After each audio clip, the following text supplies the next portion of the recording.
So we continue to talk about cognitive restructuring so that we can increase our good mental health and our healthy perception of ourselves, of the world, and of the people around us. So last time I talked about one of the techniques that you can use, which is pause and hit the stop button on the intensive emotions that you feel.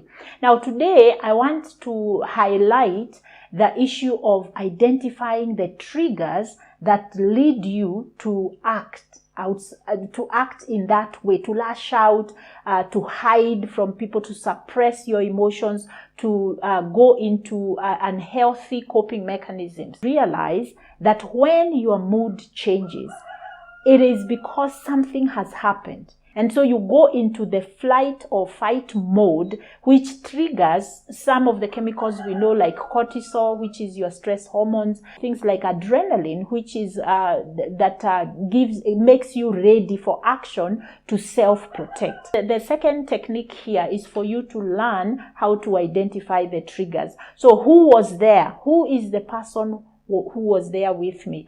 Was it a thought I had? Sometimes people who have PTSD, for instance, or trauma that has never been resolved, they are triggered by things like a smell, things like a sound, things like something you see on TV, and then suddenly your body goes into that space of feeling aroused or feeling uneasy or feeling afraid. Whatever the feeling is, you want to find out what was the trigger. If you can't be able to identify the trigger, go down your thought process and try to remind yourself what happened just before the trigger happened or the mood changed. What happened, so that you can identify, was it a person, was it a memory, was it an occurrence, was it something that you haven't done and you felt very anxious about. For instance, people who are in education, you're a student, and then you remember, oh my goodness, my paper is due tomorrow, and immediately you are triggered to feel a lot of anxiety or even fear. And so what happens is that now your mind begins to say, oh, you don't have enough time. Your mind also accuses you and starts to tell you something is wrong with you. You are not even a good student. You are going to fail this class. You will not graduate with others.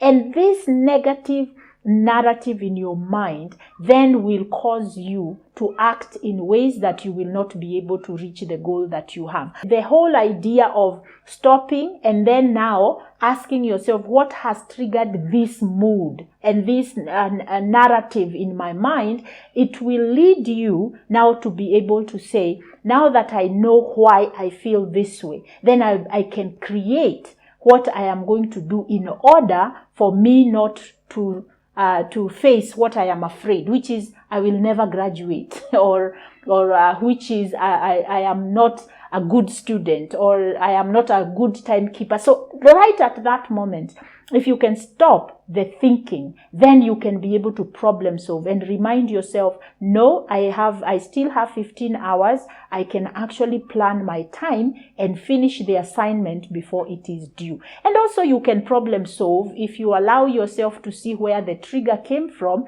You can problem solve about other options. Maybe you don't have enough time to finish the assignment, but you can talk to the lecturer. You can talk to them and ask for a grace period or whatever it is that other options that you can be able to put in place other than being paralyzed by the thought, that negative automatic thought that I am going to fail this class and no, I am not a good student and therefore I'm not worthy to graduate. You see, you allow yourself to stop, and then number two, to try and figure out what was the trigger so that you can address that trigger that came into your space and you are reacting to. Even with friendships, even with relationships, you want to do the same thing. You want to tell yourself, okay, I'm feeling sad and I'm feeling fearful and I'm feeling angry. What happened? Oh, my husband or my significant other, they just told me something that triggered a feeling of being unworthy or being useless or being unloved and appreciated, and I am feeling very angry with them.